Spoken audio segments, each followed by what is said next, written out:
দর্শক আসসালামু আলাইকুম, স্বাগত জানাচ্ছি আমার কথা শুনবার জন্য। উপদেষ্টা আসিফ মাহমুদ সজীব ভুঁইয়া জুলাই আন্দোলনের অন্যতম একজন মাস্টারমাইন্ড। তাকে নিয়ে, তার পরিবারকে নিয়ে, তার বাবাকে নিয়ে বাংলা ভিশন একটি বিশেষ রিপোর্ট প্রকাশ করেছে। প্রায় 30 মিনিট 44 সেকেন্ডের একটি video, crime and corruption. Headline দিয়েছে উপদেষ্টা আসিফের বেপরোয়া বাবা। নিশ্চয়ই দেখতে পাচ্ছেন। এই হচ্ছে ভিডিওটি, চাইলে দেখতে পারেন। আমি পুরোটা দেখি নাই, কারণ দেখার মতো মানসিকতা আমার কাছে মনে হয়েছে যে পুরো একটা প্রোপাগান্ডা নিউজ। এটা বাংলা ভিশন কেন করেছে এটা আমি একটু খুঁজে দেখলাম। একটা বিষয় ক্লিয়ার, যে আপনারা কয়েকদিন আগে দেখেছেন যে এই বাংলা ভিশনের মালিককে, মূলত মালিক ছিলেন সাদেক হোসেন খোকা, যার ছেলে ইশরাক হোসেন, বিএনপির অন্যতম একজন সিনিয়র নেতা, আন্তর্জাতিক বিষয়ক কমিটির একজন সদস্য। এই ইশরাক মেয়র হতে চেয়েছিলেন, কিন্তু আনফর্চুনেটলি, দুর্ভাগ্যজনকভাবেই বলবেন নাকি আনলাকিলি বলবেন, তিনি মেয়র হতে পারেন নাই। অনেকগুলো কারণ ছিল মেয়র না হওয়ার। তিনি মেয়র হতে পারবেন না, আইনগতভাবেই অনেকগুলো কারণ ছিল। জোরপূর্বক মেয়র হতে চাচ্ছিলেন তিনি, কিন্তু আইন নিয়ম কানুন বলে তো কিছু কথা আছে, তাই না? এই ইশরাক সাহেব সেটার তোয়াক্কাই করলেন না। শেষ পর্যন্ত যখন তিনি মেয়র হতে পারছেন না, আমরা কি দেখলাম? আন্দোলন শুরু করলেন সেই নগর ভবনে। দিনের পর দিন, সপ্তাহের পর সপ্তাহ, প্রায় 30-35 দিন আন্দোলন করলেন তারা। রেজাল্ট যখন 0, তখন তারা কি করলেন? প্রধান উপদেষ্টার কার্যালয়, সেই যমুনা ঘেরাও করলেন, যমুনার সামনে গিয়ে সমাবেশ করলেন, সেখানে গিয়ে অনশন করলেন, সেখানে গিয়ে মানে যা যা করা দরকার। এবং বিশ্রী যে স্লোগানগুলো ছিল, এইগুলো এখনও ফেসবুক, ইউটিউবে পাওয়া যায়, চলে আসে, টাইমলাইনে চলে আসে। ওই যে যুবদলের এক নেতা তো বলা যাবে না, অনেকেই চাঁদাবাজি বলেন, অনেকেই মাস্তান বলেন, সময় টিভি দখল করতে গিয়েছিলেন তিনি। সেই নয়ন, রবিউল ইসলাম নয়ন, নিজেই দাবি করছিলেন যে আমি সময় টিভি দখল করলাম 5ই আগস্টের দিন। সেই নয়ন হচ্ছে বিএনপির একজন বড় খাদেম, চামচা, স্লোগান মাস্টার। যা মুখে আছে স্লোগান দেয়, একবারও চিন্তা করে না নিজের দল কোথায় যাবে, নিজের দলের ভাবমূর্তি ক্ষুণ্ণ হবে কিনা, যা মন চায় তাই ধরনের স্লোগান দেয়। এই ছেলেটি বলা ভুল হবে। তো এই নয়ন অনেক স্লোগান দিয়েছেন সে প্রধান উপদেষ্টার কার্যালয়ের সামনে, এবং আসিফ মাহমুদকে নিয়ে, আসিফ মাহমুদের পরিবারকে নিয়ে যে স্লোগানগুলো দিয়েছেন, এই ভাষাগুলো মুখে আসার মতো না, মুখে আসার কথা না আমাদের মতো মানুষের। অন্তত আমি যা বলতে চাচ্ছিলাম সেটা হচ্ছে যে এই ইশরাক অবশেষে মেয়র হতে পারলেন না, সেটা এক ইস্যু। মেয়র হতে পারলেন না তিনি, সাধারণত মেয়র হতে পারলেন না কেন, এটার জন্য তিনি প্রধানত দায়ী করেন উপদেষ্টা আসিফ মাহমুদ সজীব ভুঁইয়াকে। এরপর থেকেই তিনি এই উপদেষ্টার পিছনে লেগে আছেন, আঠার মতো লেগে আছেন। নানান ধরনের রিপোর্ট করাচ্ছেন, তার টেলিভিশন আছে, বাংলা ভিশনের কিছু সাংবাদিক আছে, নানান ধরনের। তার মানে আসিফ মাহমুদ সজীব ভুঁইয়া সবসময় তার সাথে বাংলা ভিশনের কেউ না কেউ ট্যাগিং, মানে সে কোথায় কি করছে না করছে, তার পরিবারের কথায় কি হচ্ছে, তার পরিবারের কোথাও কি, তার এলাকায় কি হচ্ছে, এলাকায় কোনো ঘটনা ঘটলে সেই ঘটনাগুলো কিভাবে মেকানিজম করে আসিফ মাহমুদ সজীব ভুঁইয়ার পরিবারের উপর চাপিয়ে দেওয়া যায়, সেই রিপোর্টগুলো তারা প্রকাশ করছে। আপনারা জানেন এই যে আজকে তার পরিবারকে নিয়ে যে বাংলা ভিশন মিথ্যাচারটা করলো, এই ভিডিওর নিচে যে কমেন্টসগুলো আছে আপনারা শুধু দেখে আসবেন, মানুষজন কিভাবে গালিগালাজ করছে এই বাংলা ভিশনকে, ইশরাককে। পুরো মিথ্যা, বানোয়াট, উদ্ভট, মানে গাঁজাখড়ি এসব রিপোর্ট কিভাবে বাংলা ভিশনের মতো একটা চ্যানেল, গত 15 বছর তারা যদিও কিছু করতে পারে নাই, একটা গত 15 বছর কি করছে এই শেখ হাসিনা ফ্যাসিস্টের, শেখ হাসিনাকে সরানোর জন্য, বা শেখ হাসিনার বিরুদ্ধে কোনো কথা বলতে পারছে বাংলা ভিশন? পারে নাই তো। আর এখন আসছে ওনারা হচ্ছে বড় বড় ওই যে হারকিউলিস হয়ে গেছে।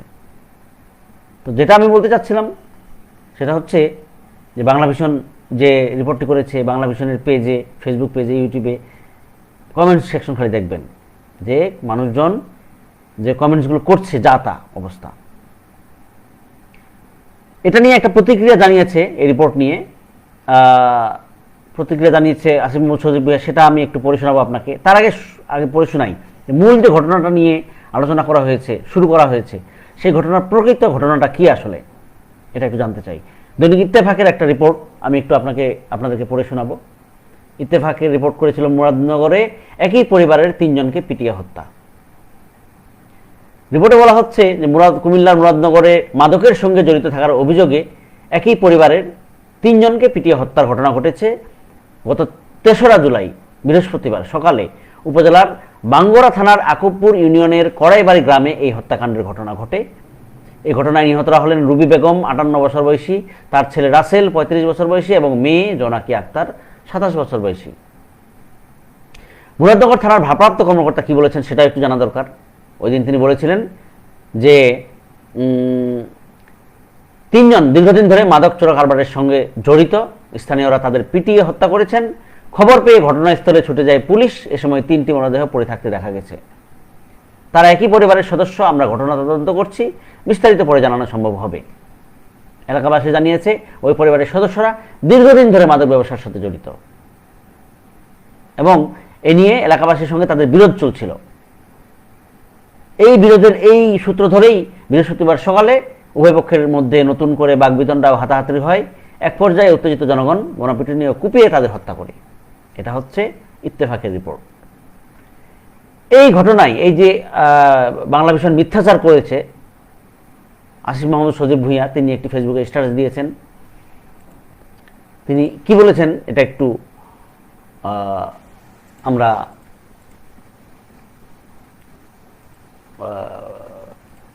জানতে চাই। তিনি বলেছেন রিপোর্টটি আবার একটি ইত্তেফাকের রিপোর্ট, এই রিপোর্টটা ইত্তেফাক করেছে আসিফ মাহমুদ সজীব ভুঁইয়ার যে স্ট্যাটাসটি। তো এখানে বলা হচ্ছে যে ঢাকা সিটি কর্পোরেশনের মেয়র হিসেবে শপথ গ্রহণ করতে না পেরে বিএনপি নেতা ইশরাক হোসেন টিভি চ্যানেল দখল করে প্রোপাগান্ডা ছড়াচ্ছেন বলে অভিযোগ করেছেন যুব ও ক্রীড়া এবং স্থানীয় সরকার পল্লী উন্নয়ন ও সমবায় মন্ত্রণালয়ের উপদেষ্টা আসিফ মাহমুদ সজীব ভুঁইয়া। মঙ্গলবার নিজের ফেসবুকে তিনি এক পোস্টে এই অভিযোগ করেন। উপদেষ্টা লিখেছেন, থানায় হামলা করা এই পুলিশ বাদী মামলায় কেন অ্যারেস্ট করা হলো, এই দায়ও আসিফ মাহমুদের। আসিফ মাহমুদ লিখেছেন, মুরাদনগরে ট্রিপল মার্ডারের ঘটনায় প্রত্যক্ষভাবে জড়িত শাহ মোফাজ্জল হোসেন কায়কোবাদের ভাই শাহ জুন্নুন গোষ্ঠী। এই শাহ মোফাজ্জল হোসেন কায়কোবাদ হচ্ছেন এই মুরাদনগরে, তিনি বিএনপির হয়ে ইলেকশন করবেন, তিনি একজন বিএনপির নেতা। তো এই সজীব ভুঁইয়া লিখেছেন, আসিফ মাহমুদ সজীব ভুঁইয়া লিখেছেন যে সেখানেও আমার নাম জড়ানো হলো। মানে এই ঘটনা ঘটার পর এই যে শাহ মোফাজ্জল হোসেন কায়কোবাদের ভাই শাহ জুন্নুন গোষ্ঠী তিনি মিডিয়ায় উল্লাস করেছেন, সেটা দেখা গেছে, এবং সেখানেও এই আসিফ মাহমুদের নাম জড়ানো হলো, এটা তিনি হতাশ প্রকাশ করেছেন। তিনি বলেছেন, অথচ গত 3 মাস ধরে আমি বা আমার পরিবারের কেউ এলাকায় যায় না। ভিকটিম প্রথম দিকের কোনো সাক্ষাৎকারে আমার কথা বলেননি। কায়কোবাদ সাহেবের লোকেরা তাকে কনভিন্স করে 1 মাস পর এসব বলাচ্ছে। বড় একটা মানে মোটামুটি স্ট্যাটাস। শেষে তিনি লিখেছেন যে মিডিয়া দখলে থাকলে কি না করা যায়, থানা ভাঙচুর করা, জুলাই হত্যার আসামিরা মার্ডার করে উল্লাসকারীরা এখন ভিকটিম আর আসিফ মাহমুদ ভিলেন। এই হচ্ছে তার সর্বশেষ কথা। এখন এই যে বাংলা ভিশন আজকে যে রিপোর্টটি করেছে আসিফ মাহমুদ, সজীব ভুঁইয়া এবং তার পরিবারকে নিয়ে, তার বাবাকে নিয়ে, এই রিপোর্টের বাংলা ভিশনের ফেসবুক পেজে যদি আমি যাই তাহলে দেখতে পাচ্ছি যে ওই রিপোর্টের নিচে যে কমেন্টসগুলো করা আছে সেই কমেন্টসগুলোতে একজন অনন্যা ইসলাম নামে লিখেছেন, জনগণ অনেক সচেতন মনে হচ্ছে, এইসব প্রোপাগান্ডা মার্কা নিউজ মানুষ ধরতে পারে, এখন দেখি। এই মহিলার রাজনৈতিক পরিচয় প্রকাশ করার দাবি জানাচ্ছি, মানে যে মহিলা যার সাক্ষাৎকার নেওয়া হয়েছে ওনার। আবার আলামিন শিকদার নামে একজন বলেছে ইশরাকের চ্যানেল বলে কথা। হামিদুর রহমান বলেছে এটাই ইশরাকের চ্যানেল, যা মন চায় তাই করতেছে ওরা। হ্যাঁ, জাফলং বিডি শপ নামে একজন লিখেছে ভুয়া নিউজ 100%। হ্যাঁ, শিমুল বাড়ি লিখেছে বাংলা ভিশনের মালিক শ্যামল বাংলা মিডিয়া লিমিটেড, এর চেয়ারম্যান আব্দুল হক এবং ব্যবস্থাপনা পরিচালক ইঞ্জিনিয়ার ইশরাক হোসেন। মাহমুদা খাতুন লিখেছে সব সাজানো নাটক। মুস্তফা কামাল লিখেছে সাজানো নাটক মনে হচ্ছে। হ্যাঁ, বশির মিয়া লিখছে ইশরাকের চ্যানেল বলে কথা। KJL মামুন গাজী লিখেছে দেখেই মনে হচ্ছে নাটক। বাংলা ভিশন ইশরাকের চ্যানেল আর মিডিয়া ব্যবহার করে বিতর্কিত নেগেটিভ দাঁড় করাচ্ছে, কারণ ইশরাককে মেয়র পদে শপথ করায়নি আসিফ মাহমুদ। ইমরান আল নাজির লিখেছে এই কথা। আর পড়লাম না, অনেকগুলো সবই মানে এখানে 90%, 95% কমেন্টসই হচ্ছে ইশরাকের বিপক্ষে এবং এই চ্যানেলের বিপক্ষে, রিপোর্টের বিপক্ষে গেছে। তো দর্শক, এই যদি হয় অবস্থা, তাহলে কি আশা করা যায় মিডিয়ার কাছ থেকে? এই ইশরাক বিএনপি নেতা একবার জন্য চিন্তা করলো না? এটা তো একটা এজেন্ডা ভিত্তিক নিউজ। ইশরাকের এজেন্ডা বাস্তবায়ন করার জন্য এই রিপোর্টটি করা হয়েছে, এটা তো আমরা সবাই বুঝতেছি। তো ইশরাক সাহেবের একবারের জন্য মনে হলো না যে এতে সাধারণ মানুষের যে প্রতিক্রিয়া, নেগেটিভ প্রতিক্রিয়া বিএনপির প্রতি জন্মাবে, সেই গ্যাপটাকে ইশরাক সাহেব ফুলফিল করতে পারবে? কোনোভাবে পারবে না। এটা এই টাইপের ভুয়া নিউজগুলো আমরা দেখেছি যে সময় টিভি বা 71 টিভি আওয়ামী লীগের সময় এই যে ফ্যাসিজমের একটা পার্ট হয়েছিল। আওয়ামী লীগ যা বলেছে তাই ময়না তোতা পাখির মতো তারা পড়ে শুনিয়েছে, একবারের জন্য জনগণের কথা ভাবেনি তখন। এখন তাদের মধ্যে যে আওয়ামী প্রীতি ছিল সেটা এখন নাই। পরিস্থিতির কারণে, পরিবেশের কারণে তারাও চেঞ্জ হয়ে গেছে। কিন্তু ইশরাক সাহেবের এই বাংলা ভিশন চ্যানেলটি এই যে একটা মিথ্যা বানোয়াট রিপোর্ট করলো, এবং একটা বিষয় ক্লিয়ার, অনেকেই এই কমেন্টসে বলছেন যে বাংলা ভিশন কি বোঝাতে চায়, সামনে বিএনপি ক্ষমতায় আসবে, আর বিএনপি ক্ষমতায় আসলে সে আবার শেখ হাসিনার কায়দায় ফ্যাসিজম চলবে বাংলাদেশে, এটাই কি? যদি এরকমই হয় তাহলে মানুষ তো একবার জেগে উঠবে। মানুষ কিন্তু আর আগের মতো নেই, মানুষ এখন অনেক সচেতন। দর্শক, এখন এ পর্যন্তই। এ বিষয়ে আপনার কোনো মন্তব্য থাকলে কমেন্টসে জানাতে পারেন। ভিডিওটি ভালো লাগলে শেয়ার করুন। ধন্যবাদ। আসসালামু আলাইকুম।